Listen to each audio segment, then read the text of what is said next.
Cagayan de Oro is very strategic. It is center of northern Mindanao. In fact, northern Mindanao has a big share in the increase of investments in the whole Philippines. OI figures show that 25% of last year's investments are in northern Mindanao. And so it's really a growing hub that we cater not just to tourists, but also to all those businesses coming in. Now, that opens the avenue for the students who are graduating to have a job. But you still need to train them. Hilaw pa rin. We cannot teach everything in the four corners of the room, so it would be better for them to be exposed to the real world, which is in the industry. So, if we are really pushing for HRM, then we need to give the students the opportunity to practice. Those are the things that Kohara is looking into. I was president then, and we had some problems with as far as accommodating all of these OJTs in our establishments. So what we did was we put a system so that the partnership is now with Kohara as the association and the schools. There was some resistance from schools because according to them, they were already sending their students abroad. But we also said not all students can afford it. And so we of course wanted to make sure that they follow what we have said.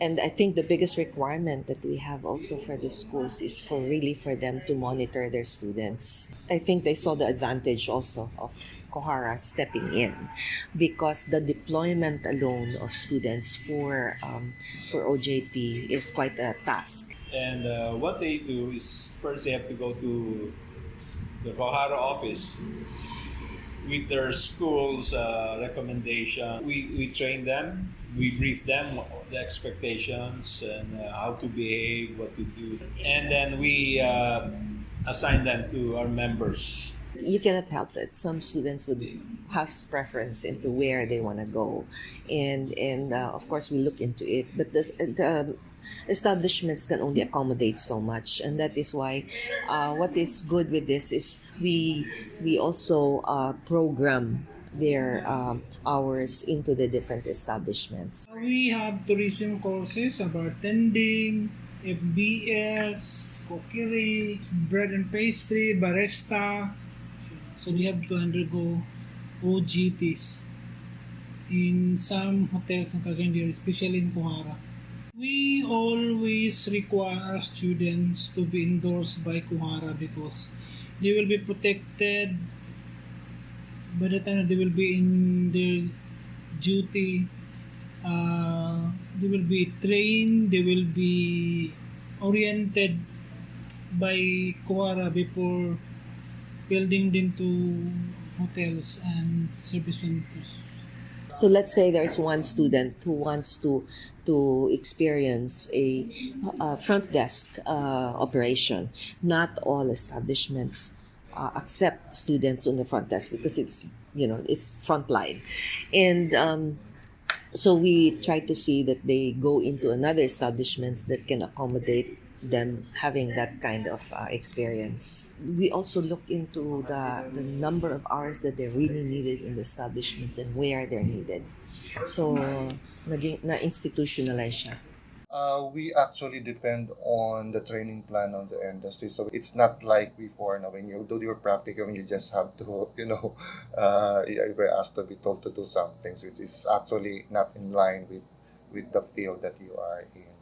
So, sinasalang talaga yung mga students. It ensures that they're trained in the areas that's required by the school.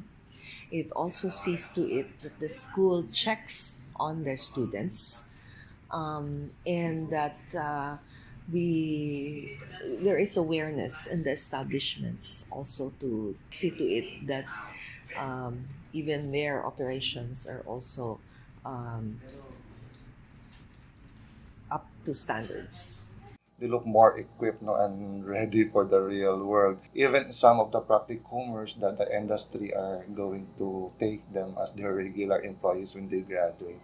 it has a good advantage in the sense that by the time, for example, ng Kuhara, it's a big plus factor if you have the Kuhara certificates because it's a passport for them to land an easy job. Okay, with the government, we're closely tied up with Department of Tourism, but we have expanded. We are now part of TESDA. We're also partnering with DTI. We have gone out. No, instead of the tourism, we go now to the food sanitation, the food handling. Kohara takes part into sharing and discussing with the city government as to what areas needs to be developed as far as skills. Kohara is a very solid organization. We are now running into about almost 100 members, very active. The officers of Kohara, we're sort of getting into the senior years. We need to train our successors to see to it that the program continues and would even be better. I mean, come up with more global approaches as we are really also stepping into people coming in from other areas and looking at the city for opportunities and eventually live here.